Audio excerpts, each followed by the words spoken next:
Well, Damwon Kia know that Hanwha Life are likely to learn from their mistakes. They'll ban this away this time. And now you can still just go back into the Lee Sin you had in the previous map and decide to pull that one off and just kind of have a safe, strong, flexible pick and then respond, play the rest of the draft out reactionary. Thresh is up. You know, we always have to talk about that, but they're going to prioritize the Gwen, especially after how much value Arthur got last game on this champion. There's definitely a really big argument for it.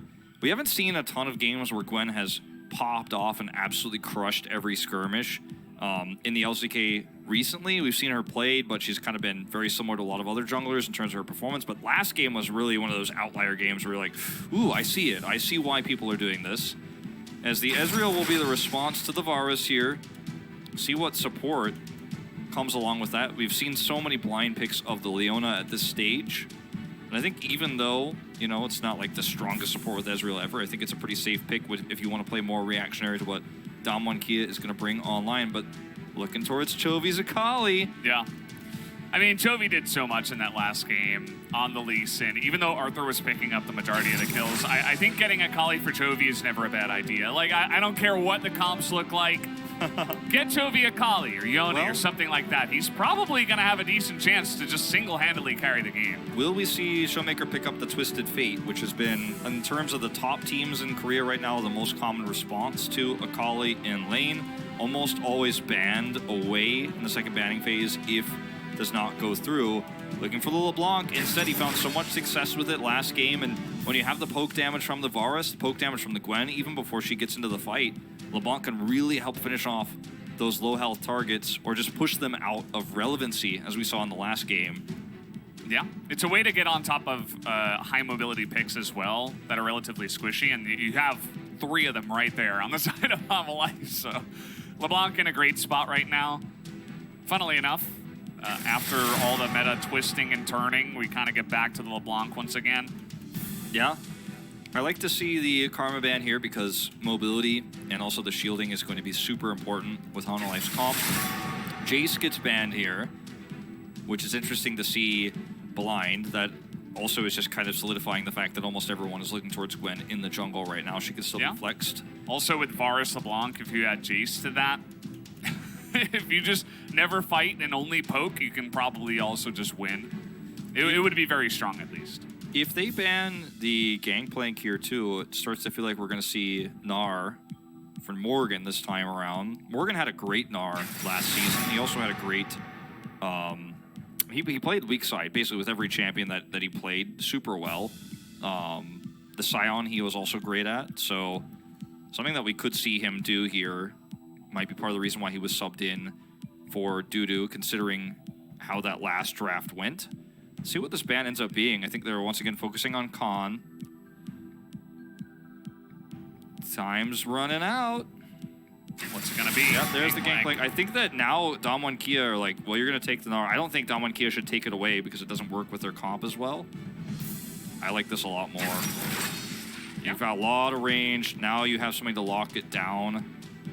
It's super good with Varus, super good with LeBlanc. Even Gwen, honestly. Yeah, Leona just great in general, as we mentioned in game number 1.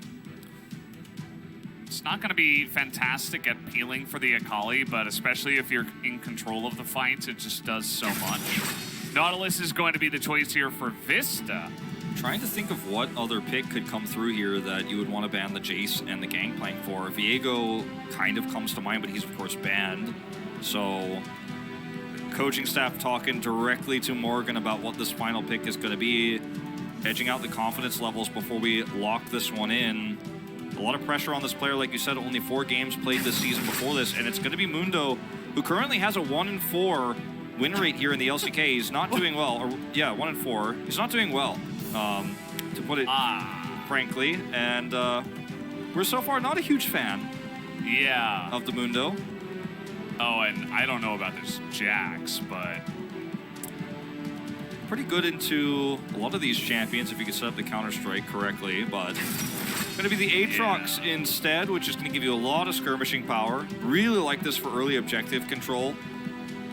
And, you know, with the Gwen pick here, a lot of power on this top side of the map. we'll see how much impact LeBlanc is going to have in the early game against Nikali. It's going to be very much skill-based.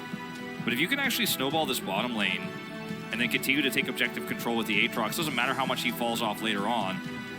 For a second there, I thought it might have been Jungle Mundo, which has been played a lot in solo queue, but yeah, I think this is by far the better setup, putting him in the top lane. That sign says, I like Chovy more than my boyfriend. I hope he's not watching. But totally understandable also. Yeah, that goes for a lot of us, I think. Yeah. I'm really not sure about this Mundo, to be honest. I think, as you were mentioning, this was really lining up to be the perfect Gnar pick.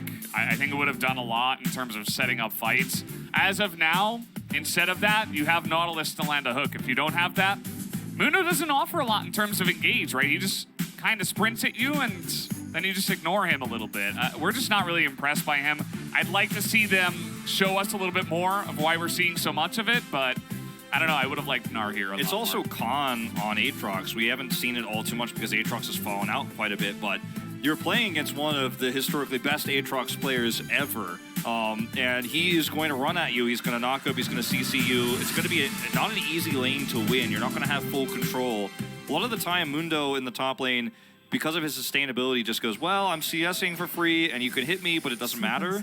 But with Aatrox, it kind of matters, especially when you have a Gwen who can come up and sweep through that health bar super easily. Going back to what you said that I said, like, Gnar, I think, was the right choice. Yeah. But, I mean, this is still doable. They have a really great front line. Arthur is pretty good at Lee Sin, so if he can somehow get into the back line, then Chovy can help execute that damage. There's a lot of poke from Deft to get those targets low. I could see it, but I don't think the draft diff is as big as it was last game in terms of what the team fighting comps are going to look like, but I do have my concerns. This walk is just so ridiculous. It's like, it's funny because I should say. It's been discussed by us every time, no matter when he comes out, when the skin is picked. And it feels like it's like, all right, Brennan, are you really going to mention this again? But the thing is, like, you can't not mention it. It's just so silly. Like, it's impossible not to. I mean, it is just so ridiculous.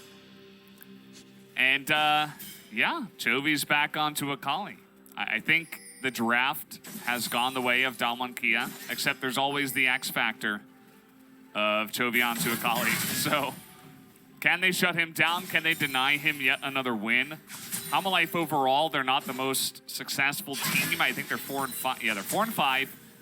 Yet, Arthur's 4-0 on Lee Sin. Yeah, that's what I was saying. 2-0 on Akali. Yeah, it's one of his best picks. It's actually his most played, and obviously undefeated as just shown. So I do want to trust in that. I do want to trust in Chovy on the Akali, not just because he's 2-0 and that he did get the second pentakill this season against KT Rolster, but because he's a playmaking player, right? He's the type of player you give a champion like this who's extremely high skill expression, and you're generally not going to be disappointed even if he's playing against defending world champions. 14-5, lifetime hero on the champion in the LCK, and you can look at these stats and you can really believe that Chovy is going to play his best game here. But will that be enough? Will he be able to overcome Damwon Kia's comp and the compositional problems that come with it? That's something that Chovy himself might not be able to say. We'll just have to see how this game goes, where the objectives go, and if Damwon Kia control the early game. Because if Def loses out in this lane against the Varus, and they have an Aatrox, you're going to lose control of those Herald fights really easily. You're going to lose control of the Drakes, and then it becomes a very uphill battle. You're going to have to rely on perfect team fighting later, Ezreal's poke damage. It's an exciting setup for this game, though, because it feels like Hanwha Life Esports just have to jump over a few hurdles here, and then their comp is absolutely strong. Yeah, and we'll see if they can jump the hurdles. Showmaker in the last one. He fell a bit behind. This always kind of happens in the Showmaker-Chovy matchup, where it's just like, Showmaker falls behind in the lane, but in the later stages of the game, he's just so consistent and confident in his ability to playmate himself that he actually carries his portion of the carrying that he should back later on in the game. Yeah. So he was able to do that on the LeBlanc in game one. We'll see if he can do it in this one, as we got a gank set up. Up in the top side, trying to flash on top of Khan. He's gonna flash now, but the Q does land, and that will be first blood given over to Morgan on the Mundo. I've always loved the Morgan-Arthur jungle duo. We don't see it all that often because Morgan doesn't play that much recently, and you know he's been playing with Johan a lot, but this duo obviously has really great communication. You know, we've seen Arthur excel on the Lee Sin, and this is a play that you can call because Mundo is just so safe to tank, or rather farm under turret when that cryo is coming through from the Aatrox. You have this opportunity. This is a long con play. Arthur had been wrapping around for this for a long time, checking vision, and then finally flashes in for Morgan, and that's a kill, right? Super well played. You're using the fact that it's a losing matchup in terms of wave push here, and you take that priority, you turn it against Khan. Well played. Just like last game, Hanwha Esports understanding their strengths in the early game and finding those successes. You know, if Arthur messes this gank up, you know, it feels terrible, but the execution is good, the idea is good. And this is why we're starting to get a little bit more hopeful for Hanwha Life here in the second round.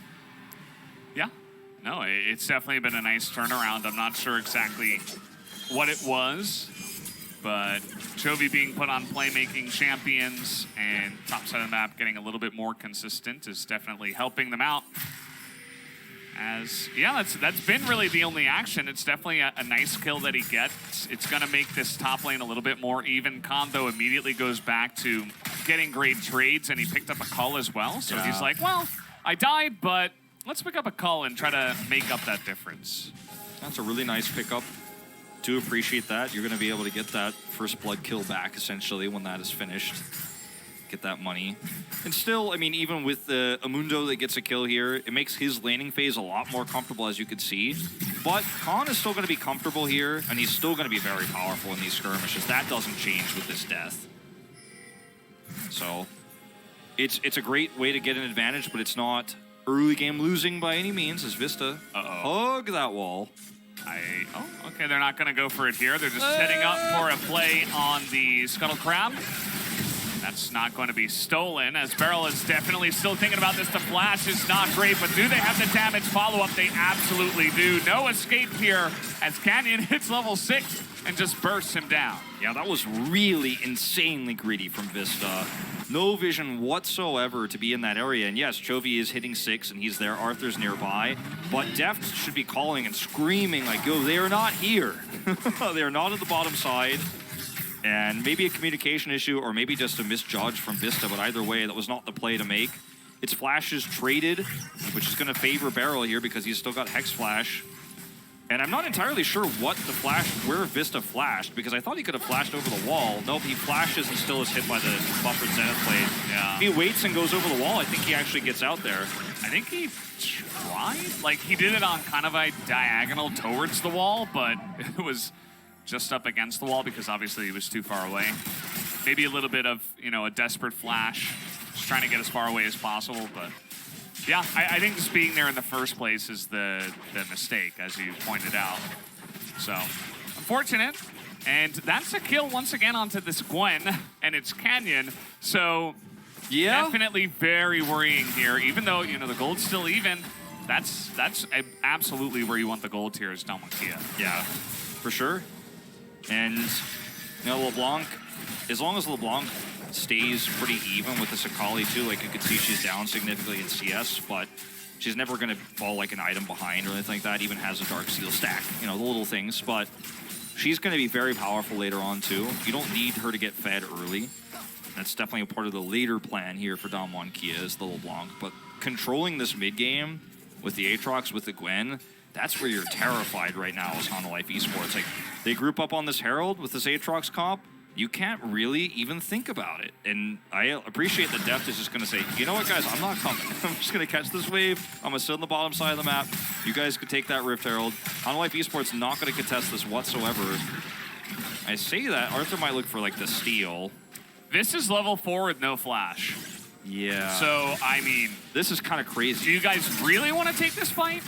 Beryl is also level 4 without flash, but the difference is there's 5 members of Damwon, which they didn't have 100% information of, but also they were in a better position. And speaking of which, Morgan is going to pop that ult to try to escape here, but the damage is just too much. This early on in the game, he will not be able to survive. And guess what? That's another kill going to Canyon's Gwen. I mean, Mundo is just going to soak damage. He's just a damage sponge. But when he's caught out like this, and in these early skirmishes, he offers very little in terms of his damage output. His bone saws now, it's no longer cleavers. It's a does a little 9-minute bit. Rift Maker. Yeah. Sorry, continue. Yeah, it's pretty early. And that's just what Gwen loves. But he also is just going to be unable to escape, even return to lane safely at these early parts of the game. And the fact that they let Deft stay and yet still grouped and looked for a fight was kind of crazy to me. Like, when I saw Arthur walking over, I thought maybe he goes for an attempted smite. They just safeguards away, and even that was pretty risky, but I thought, okay, that's the idea. But they actually tried to fight for that, and you have to really know when to pick your battles. Showmaker is like... Oh, that was close. Yeah. Good read from Deft, and the team probably calling that out on the timing. That was actually really well played. But is denied. It's really just Morgan just stepping up, thinking, oh, Canyon's not going to stay. Of course he's there. He just picked up the eye. Yeah, I mean, this is just unfortunately a complete misread. And look, the coach asked him if he was willing to play this. You could see it on the stage. He said yes, but see how it goes. All right, Will is still coming. The answer is no, and Gwen just denies the CC. Beryl kind of in an awkward spot, but they don't quite have the damage, but Chovy and Arthur will be able to get in there as Damwon just leaves him to the wolves. They say there's not much we can do for you, friend. But unfortunately for them, at least, he helps them get out alive. And that's the first Drake going the way of Damwon as well. Yeah, Damwon get the first Drake. It's a solo Cloud Drake, so not the most impactful, but what they're also getting is a little bit more gold here onto Khan, who's up 20 CS now against Morgan. And well, I mean, this is what I'm talking about. This matchup, it gets ugly. Lee Sin's here, and this is going to be important, but the Q misses, and he's trying to get in there. Khan will be able to flash the wall.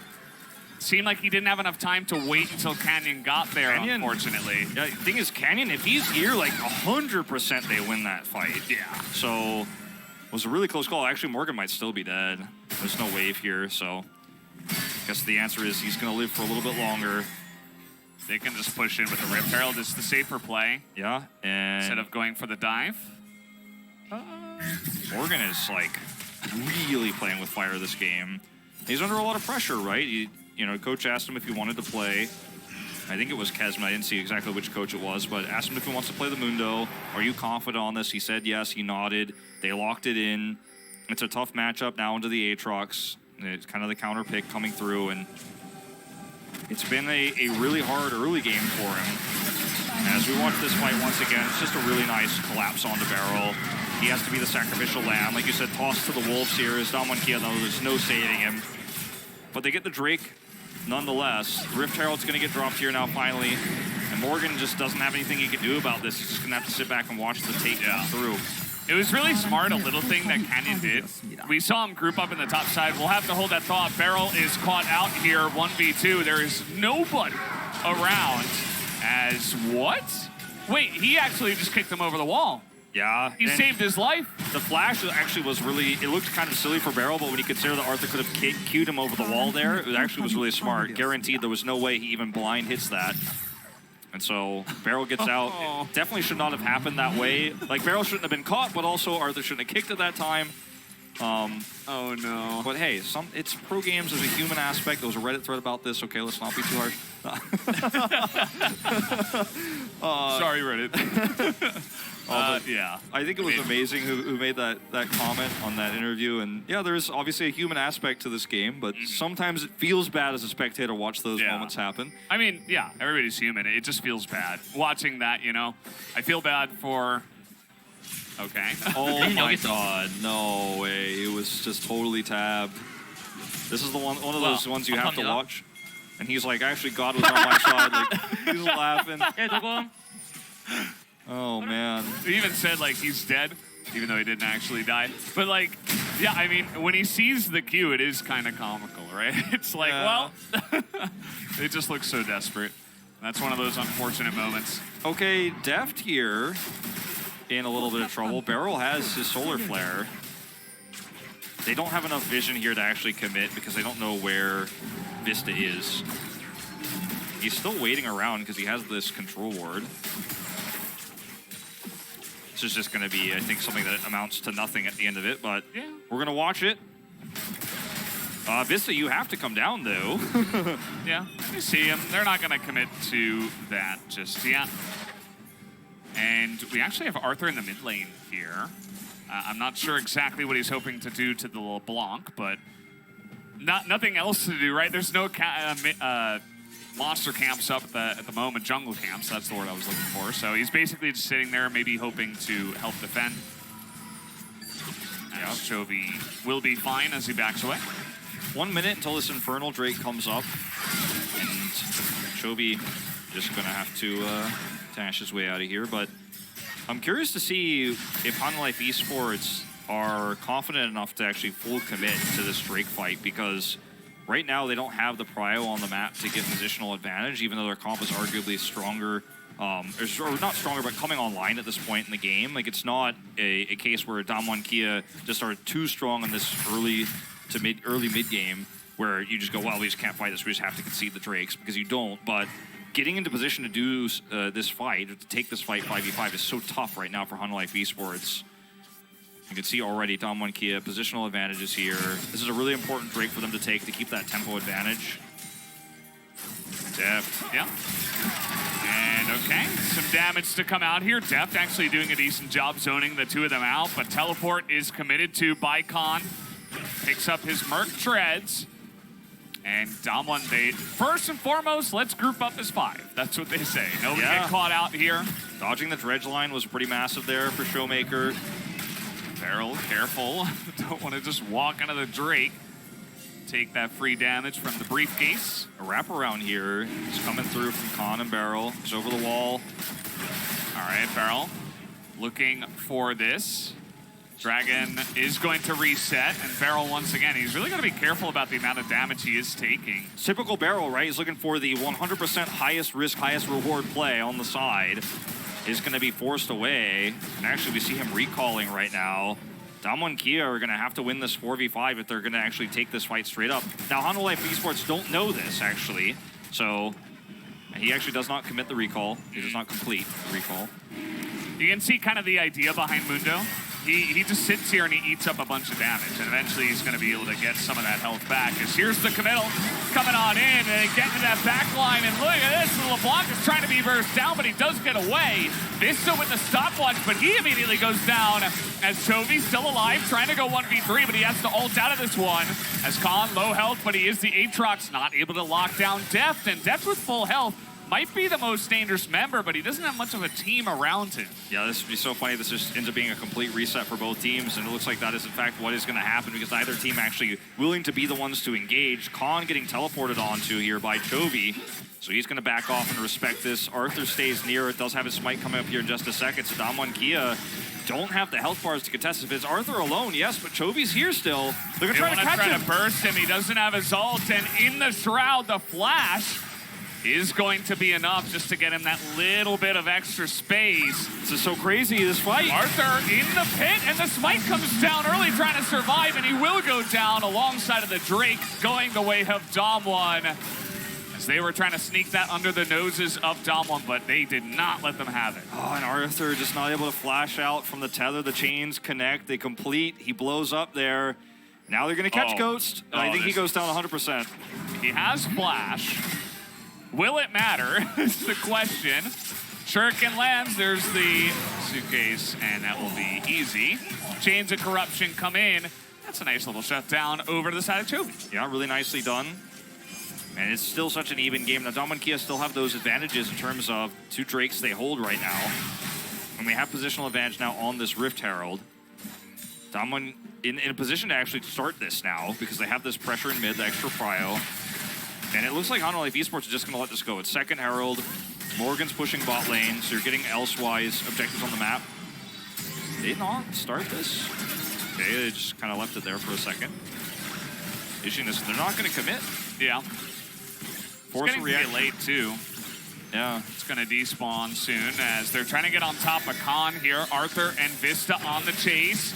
In they go onto Khan, and honestly, can he actually survive here? He's getting so much damage, he's still alive, and the Gwen Needles come through, and they will finish off the job. Khan still alive, and now he's at full health. The power of the Aatrox shown in full effect in that fight as Damwon smashed them. I mean, Aatrox and Gwen, could you have any more healing? This is like one of those times where you come back down to the basement and it's like, Mom said you can't play those two champions anymore. Like, it's not fair.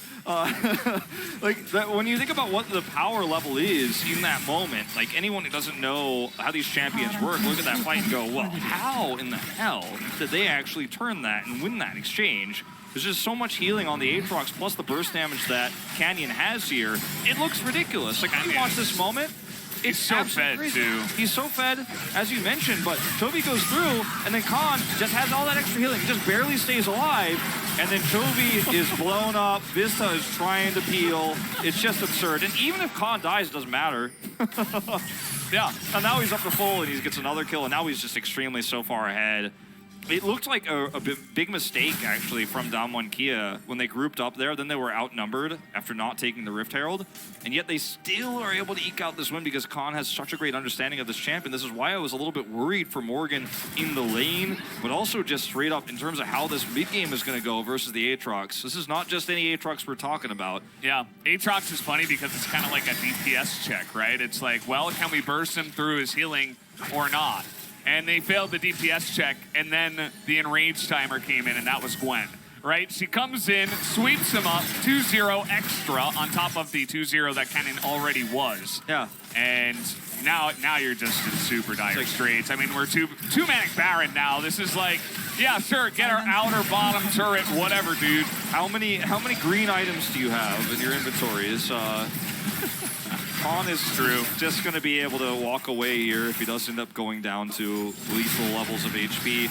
But no, he will not, because he's Aatrox, and that's the Baron, as you mentioned, two-man taken. It's 20 minutes into the game. Yeah, I mean, it's a two-man Baron. It's a two-man Baron spawn, yes, as you say.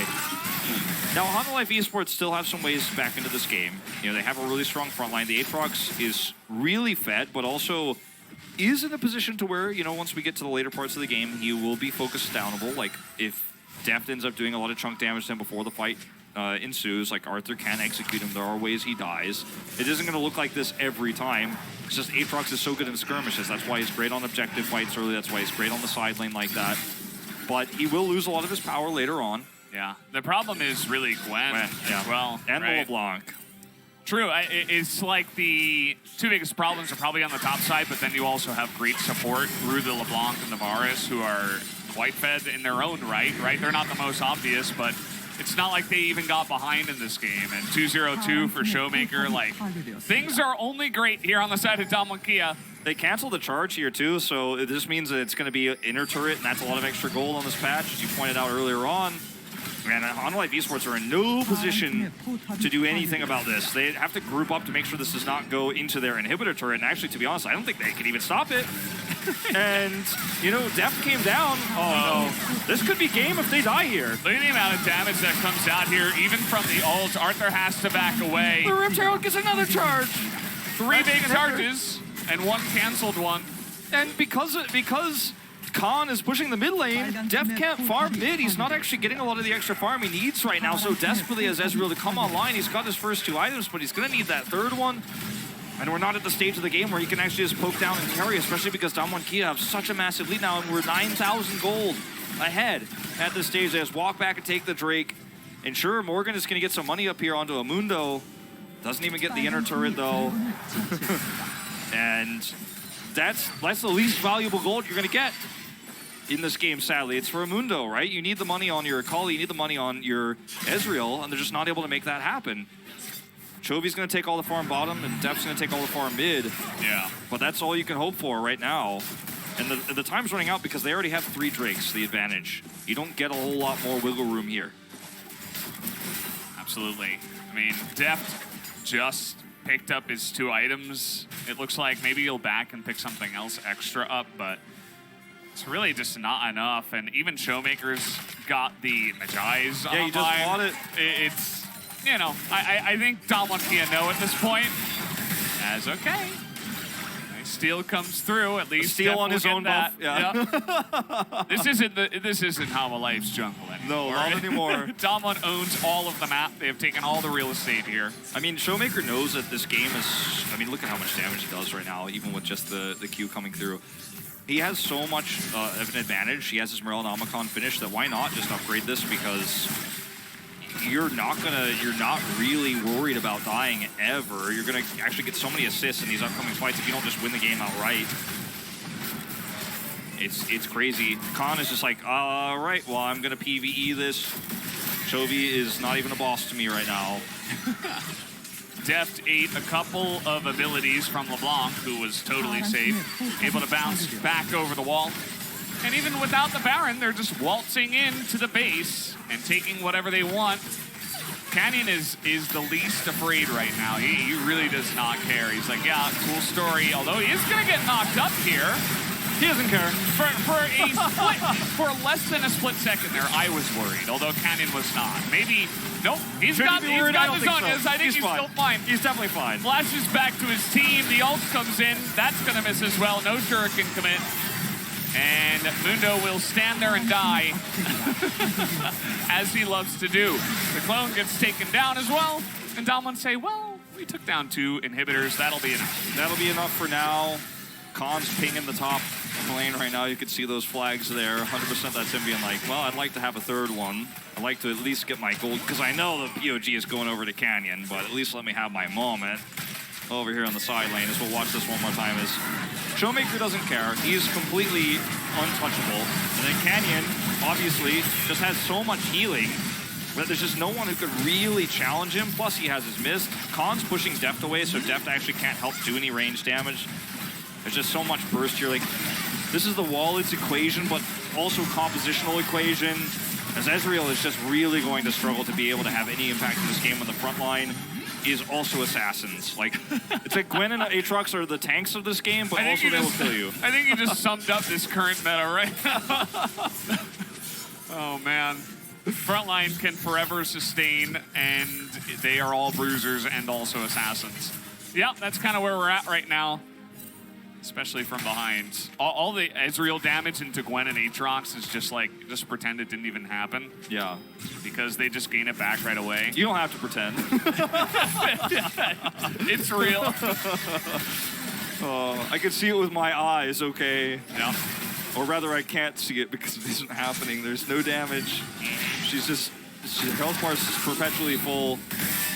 I mean, the funny thing is, Ghost is actually the least impactful person in this game. Yeah. He's like, I'm just playing Varus and I'm just trying to carry, but I guess you guys just got this game way off the rails. It's way away from where it should be. They're not even giving him farm. He's just like, okay, well, I mean, I guess you guys can win without me. I'll throw some arrows in and maybe I'll hit a chain of corruption and somebody will die. He's just playing that target practice game in Zelda, and basically that's it. Like, yeah. Nothing else matters. He's like, oh, I can hit the targets. Oh, I died. Oh, it doesn't matter. We still won.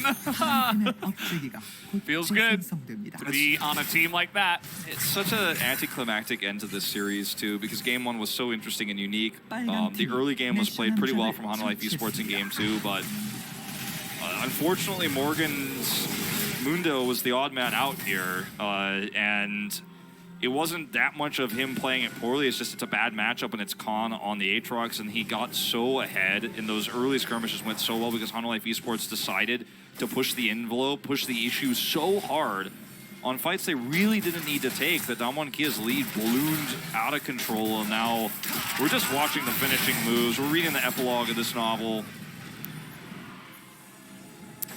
Yeah, Ocean Soul.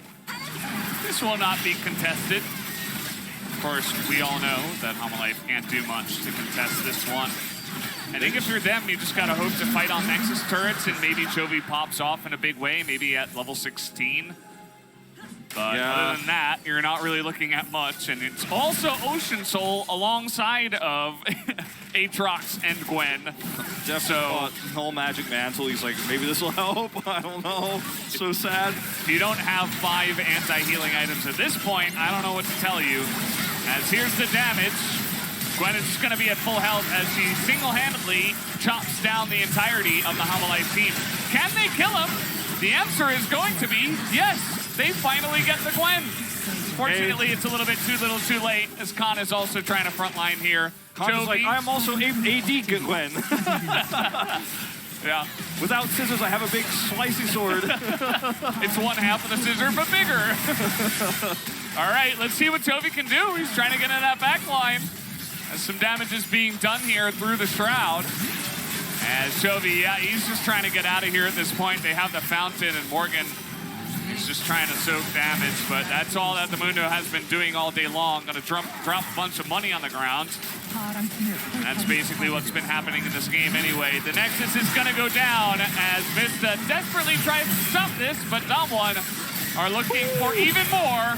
As Khan is gonna just, you know, casually 1v4 at the end of this game because that's just what he does. And actually the double kill.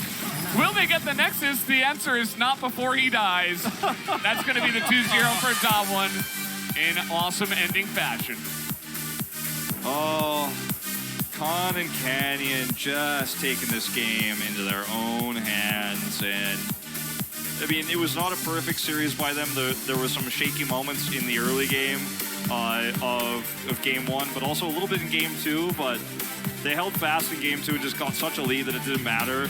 But you can see that in their faces, in their expressions on stage here, there's a little bit of relief because this was going to be a pretty tough matchup. They respect Hanwha Esports. They've improved so much throughout this season. They've gone back to where we expected Hanwha to be in. There were some crazy moments for sure, and there were some close calls. But at the end of the day, the series ended up being as one-sided as we would have expected going into tonight. Damwon Kia once again taking down another top team and proving that they're back in form. And at this stage, I think we have to say, Valis, I think we have to actually start to say that Damwon Kia are once again LCK tournament favorites. I think that now, with the defeat of Gen.G, the defeat of Hanwha Esports here, the clear return to form, this team are the favorites to take LCK Summer. I think we could probably pretty safely say that. Yeah, I mean, with this strong of a turnaround and with how dominant they're winning as well, it's hard not to say that, right? Next week, we're going to have them up against Nongshim and T1. So really tough week. Next week is really the turning point, right? Yeah, that's like, we passed the turning point, and now it's like, okay, finish him. Yes. Let us know absolutely that you are the best team in the LCK. That's going to be such an exciting set of matches. T1 also coming out looking very good earlier this week, just yesterday, in fact. So there's a lot to be excited for in the second round because some of the disappointing matchups we had in round one where things were a little bit wonky in terms of our top four teams from last season not performing. Now that all of those teams are performing well again, suddenly these matchups you were excited for in round one but you got let down by are suddenly exciting again. You're like, oh, yeah, I'm hyped for this again. Yes. Yeah, very true. Yeah, that flash, I think you were right. I think he just didn't quite make it over the wall there. Yeah, it was like, oh, what do I do? And then this was like, well, you already picked Mundo. Now you got the first blood up on the top side, and then you're just going to die like that. Fortunately, will be mostly irrelevant for the rest of the game. Mundo is now 1-5 here in the LCK, and I wasn't sold on Gwen jungle when that came about, but I've been proven wrong 100% now, especially today. I think was one of the big wins for jungle Gwen, but I'm not sure where I stand on the Mundo just yet. I know Atlas himself is not a huge fan of it right now on this meta. Yeah, put me on that list as well. I think I'm on the list. I think the three of us, and I would bet even without asking him that Chronicles probably is the same opinion. No, this is so silly. The most disgusting fight. Like, look at what Aatrox offers you in this mid game. That, you know, if you don't have a comp that's extremely good at front to backing, that Mundo just isn't going to offer you, right? Like, you chose a Kali, so Mundo's impact isn't going to be that high for you because you're actually just using your mobility in the end anyways. And yeah, he's great for Ezreal, but the game just fell so far apart so early that, like, Ezreal is just not able to even hurt the Aatrox now in this game. Yeah. It's too little too late. Ezreal has to take some time to get online. Let's hear them win. That feeling when the final moments are like when the next is already dying before we start. 예, 노플. 문도 볼게, 문도. 오케이. Mundo first, he has no flash. 바로스 나온다, 바로스. 바로스래. 노틸 나온다, 노틸. 바로스는 타워 치면서 하면. 나 공돌아. 야, 잡으면 되냐? 포킹하자. 싸우자, 이제. Let's fight. 아칼리. 이 조심. 아칼리. 싸우다 for 싸우다 안 Kali. 죽어 이거 우리 다 받아라. I think it was Khan who said the call for 나이스! Kali. I should have warned everyone about the about rip headphone users after Khan on comms as always. He did the most damage in the game. He doubled Mundo's, but that's to be expected. Well, I mean, it's to be expected that he outdoes Mundo's damage. Doubling, maybe not so much, but I think I did vote for Canyon in the end, but I really wanted to vote for Kong. It was a hard call. It's I mean, the two of them just fully owned the game. It's going to be one of the two of them, right? And even if it's 10-2 in terms of votes, your vote still makes sense if you voted for one of them. So it is what it is. As you mentioned, it was kind of the bro duo coming together, those two on the top side, getting it done. And that was really, it was kind of sad to see Chovy not